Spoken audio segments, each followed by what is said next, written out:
જય સીતારામ, જય માતાજી. સ્વાગત છે તમારું મારી આજની રેસીપી વિડીયોમાં. તો આજ તો આપણે બનાવીશું ઘઉંના લોટના મીઠા પુડલા. તો તમે મારી રેસીપી પર નવા આવ્યા હોય તો મારી યુટ્યુબ ચેનલ હજુ સુધી સબસ્ક્રાઈબર ના કરી હોય તો સબસ્ક્રાઈબર કરી દેજો. તમે એકવાર ઘરે આવા પુડલા બનાવશો તો બહુ ટેસ્ટી અને બહુ મસ્ત બને છે અને ખાવામાં પણ બહુ સરસ લાગે છે. એકદમ પોચા રૂ જેવા આપણા પુડલા બનશે. તો ચલો આપણે બનાવીએ પુડલા. તે માટે સામગ્રી તૈયાર કરી. તે માટે મેં 1 વાટકી જેટલો ગોળ લીધો છે, 1 વાટકી જેટલો ઘઉંનો લોટ લીધો છે, મોટો વાટકો, અને આપણે 2 મોટી ચમચી ઘી લીધું છે, અને 1 ચમચી આપણે વરિયાળી લીધી છે, અને 2 મોટી ચમચી તલ લીધા છે સફેદ આવે. અને આપણે પાણી લીધું છે લોટ પલાળવા માટે. તે પહેલાં આપણે 1 વાટકો લઈ લઈશું. વાડકાની અંદર આપણે જે ગોળ હતો તે બધો અંદર એડ કરી દઈશું. તેની અંદર આપણે જે ગોળ લીધો હતો તે જ વાડકી ભરીને આપણે પાણી એડ કરીશું. ગોળને આપણે સારી રીતે ઓગાળી દઈશું. આપણે આવી રીતે બરાબર હલાવીશું એટલે કે આપણો ગોળ છે તે સારી રીતે ઓગળી જાય તે માટે.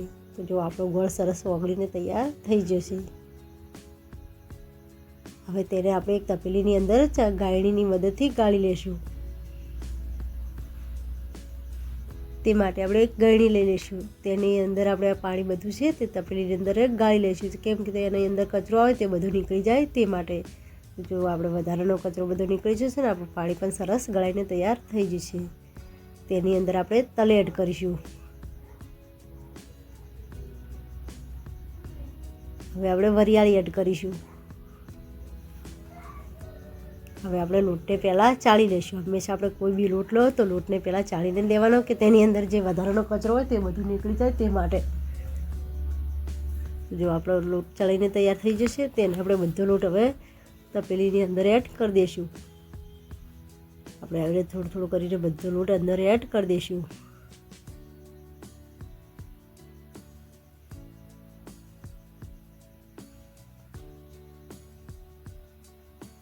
હવે લોટને આપણે મશીનની મદદથી સારી રીતે મિક્સ કરી લઈશું. આપણે બરાબર મિક્સ કરીશું કે આપણો લોટ છે તે સારી રીતે પાણીની અંદર મિક્સ થઈ જાય તે માટે. આપણે એવું લાગે કે પાણીની જરૂર પડે તો આપણે તેની અંદર થોડું પાણી એડ કરીશું. આપણે પાણી એકદમ એડ કરવાનું નથી, થોડું જ એડ કરવાનું છે, કે જેમ કે વધારે આપણે પાણી એડ કરીશું તો આપણો જે લોટ છે તે હાવ પતલો થઈ જશે ને આપણા પુડલા છે તે હરખા બનશે નહીં. તે માટે આપણે પાણીની જરૂર પડી છે તો હું થોડું પાણી અંદર એડ કરીશ. જેમ જરૂર પડશે તેમ થોડું પાણી એડ કરી જઈશું ને આપણે લોટને સારી રીતે મિક્સ કરી જઈશું.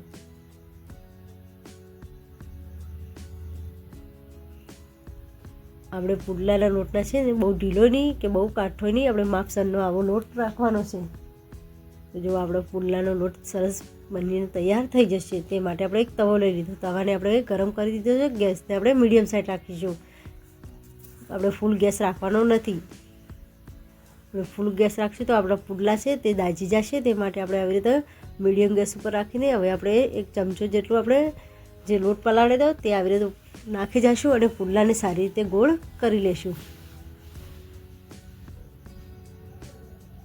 આપણે લોટને સારી રીતે ફોડી દઈશું આખામાં.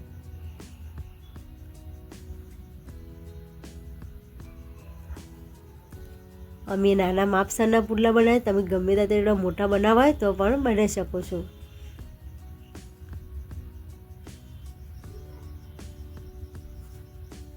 હવે આપણે હાથની મદદથી આવી રીતે સારી રીતે પુડલાને ગોળ કરી લેશું.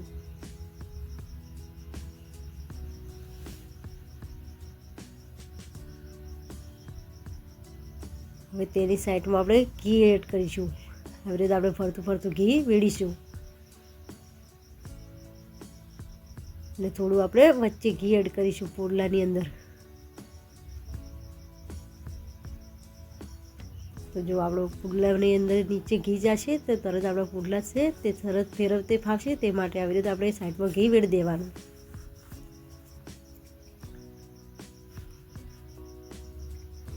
આપણે આમાં હલાવવાનું એટલે કે આપણો પુડલો છે તેલ ઘી નીચે જાય તે માટે, અને આપણો પુડલો પણ સારી રીતે છૂટો પડી જશે તે માટે. પછી આપણે ઉખેડાની મદદથી આવી રીતે પલટી દઈશું એટલે કે ફેરવી દઈશું.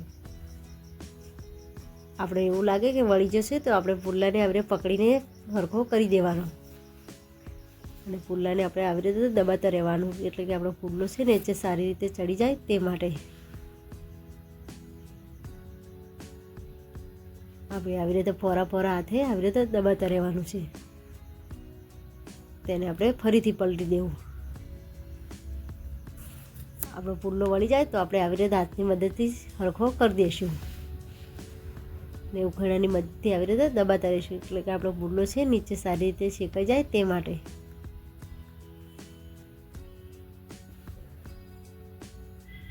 તો જો આપણો પુલ્લો સરસ શેકાઈને તૈયાર થઈ જશે, એકદમ ટેસ્ટી અને એકદમ મસ્ત.